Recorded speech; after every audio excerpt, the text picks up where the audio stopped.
Well, this runs, so that means it's time to work on this.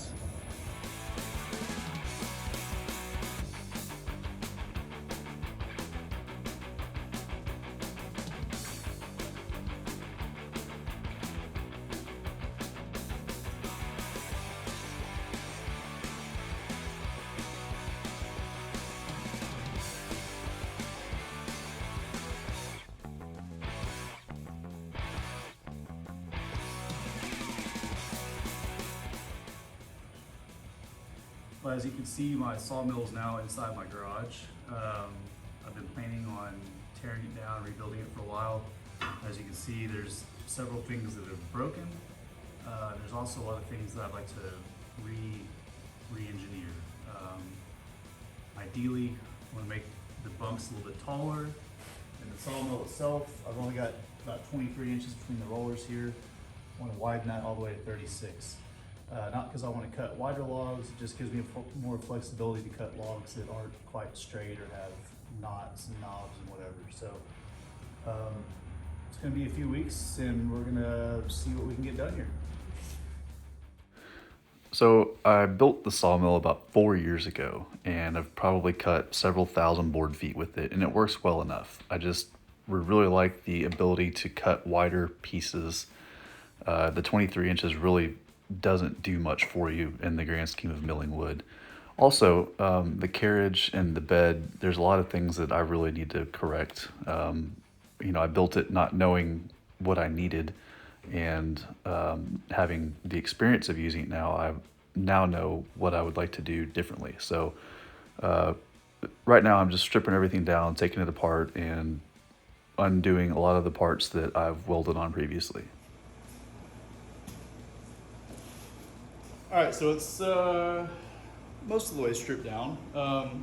So I want to talk about exactly what I'm doing here. So before, when I built it initially, this side here was doing two things. This little hydraulic ram here was the blade tensioner, and it would push this wheel out to tension the sawmill blade. And at the same time, it also had the drive pulley on it. So not only was it tensioning the blade, but it was also driving the blade. And that is a problem because the tension on the belt was affecting the tension on the blade. So what I'm doing is I'm basically splitting that function in half. So this will still be the drive side over here. However, on the other side, I'm going to put the tension over there. So I'm going to, cut this piece out, basically flip it and put it over there. The second thing I'm doing is I'm widening it. So what I'm going to end up doing is going to the metal store. This is 2x2 by 1/8 inch, I think. I'm going to basically weld on some small extensions here, and same thing on the other side, so that I can basically push the drive wheels out, giving me some more width. And I'll have to re-drill all of this stuff. It's going to be a lot of work, but I think in the overall functionality of things, it'll make the sawmill a lot easier to use. All right, so I just went to a local steel place and bought these drops for 20 bucks, which I thought was a pretty good deal.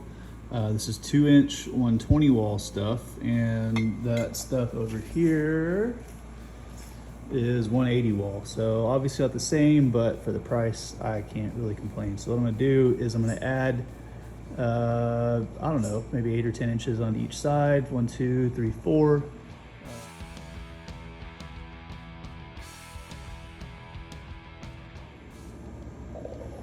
Beveled. Beveled. Well, that's weld. All right, I've got my ends buffed here and beveled. Then I've got a piece of angle kind of clamping them together. I'm just gonna do some light tacks, check everything for straightness, and then burn them all in. Here we go.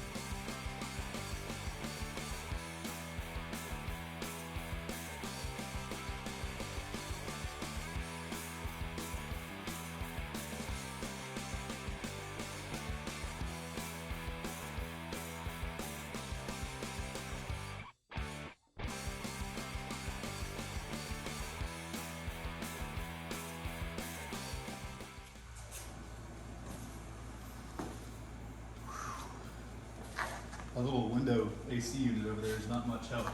All right, so what have I done? I have extended each side of the saw frame by 8 inches, so a total of 16 inches. And then I cut apart the mount for the tensioner that slides back and forth here, and had to swap sides so that this piece here was still on the inside. Now that we've done that, I'll weld it up, but the sawmill, I guess you could say, is officially widened. So what I'm going to do now is I have this mount for my tensioner ram here. We move that over here, and then move this piece over there. So I'm going to pull this off, cut the mounts off, and basically flip-flop them. Alrighty, day 3? Sounds right, we'll go with 3. So I've got the wheel on here and also the guide here. It's called the guide. Just kind of, the guide's bolted in using one random hole that I found. And I'm just kind of trying to figure out where I need to position everything. So for me to have a 36-inch cut, the guide's got to move back probably 4 inches. So I'm gonna have to unbolt it, slide everything back, and maybe just move. There's 2 holes here, one where the bolt is and one that's not being used. I'll basically switch positions, slide everything back, see where that lines up. Assuming that's all good, I'll drill and tap a new hole for the front, and then once I have this located, then I can cut this piece out here with the mount for my ram and mount it over here. And this side will be pretty much done. And then I move over to that side, which should be even easier. So here we go.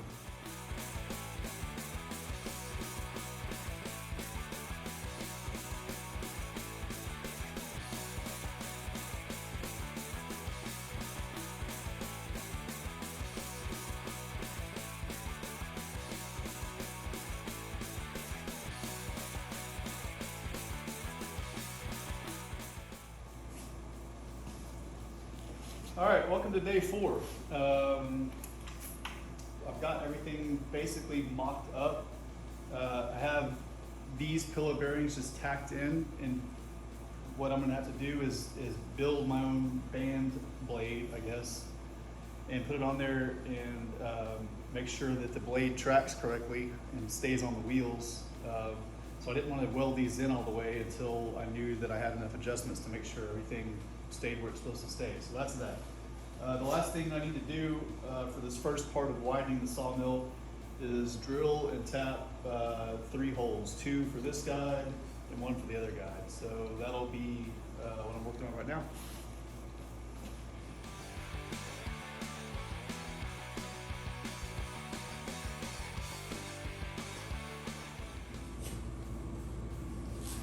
Well, I'm kind of stuck right now because my tap handle broke.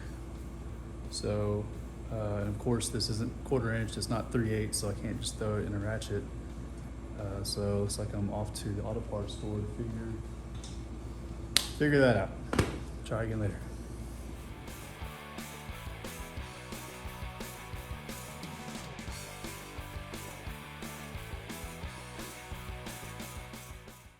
I was really struggling here with the upside down drilling and then also starting the tap upside down.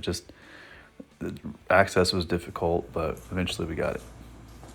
All right, so the sawmill is basically widened. I've got my guides bolted on, my wheels are bolted on, and so the next step is going to be taking 2 old blades and splicing them together to make one big blade. And from there I can set the alignment of the wheels, and that will wrap up kind of phase 1. So let me start on that now.